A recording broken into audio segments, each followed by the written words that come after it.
उधर एआईएमआईएम के सदर असदुद्दीन ओवैसी के खिलाफ बाराबंकी में मुकदमा दर्ज किया गया है। ओवैसी पर मजहबी एहसास भड़काने समेत कई दफात में केस दर्ज किया गया है। उन पर बिना इजाजत अवामी जलसा करने और लोगों को राम सनेही मस्जिद के नाम पर भड़काने का इल्जाम लगा है। मुकदमे में वजीर आजम नरेंद्र मोदी और वजीर आला योगी आदित्यनाथ के खिलाफ नाजेबा तबसरा करने का भी इल्जाम लगा है। पार्टी के ओहदेदारान ने कारकुनान से मुलाकात और चाय पार्टी करने की मंजूरी ली थी। उसके बावजूद बड़े मैदान में बाकायदा मंच बनाकर अवामी जलसा किया गया। प्रोग्राम में सैकड़ों की भीड़ जुटी, जबकि जिला इंतजामिया की तरफ से सिर्फ 50 लोगों को ही इजाजत दी गई थी। अवामी जलसे में सीतापुर, अतरौला और लखनऊ समेत कई जिलों के लोग पहुंचे थे। साउंड और दूसरे इंतजाम भी की रहे। एमएलए ने एडिशनल चीफ सेक्रेटरी दाखिला तक शिकायत की, तब रिपोर्ट दर्ज कराई गई।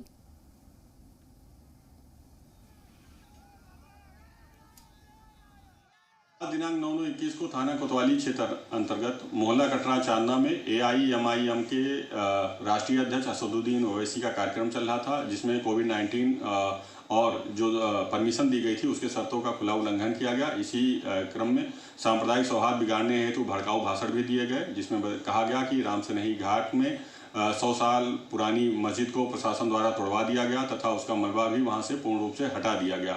उनका यह वक्तव्य वास्तविकता से बिल्कुल परे था।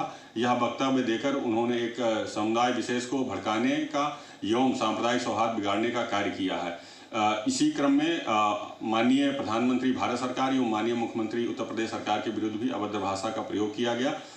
इसलिए ओवैसी एवं आयोजक मंडल द्वारा आयोजन की शर्तों एवं कोविड-19 प्रोटोकॉल का उल्लंघन किया गया तथा सांप्रदायिक सौहार्द बिगाड़ने का प्रयास किया गया है। इसी क्रम में थाना कोतवाली क्षेत्र अंतर्गत मुकदमा दर्ज किया गया है।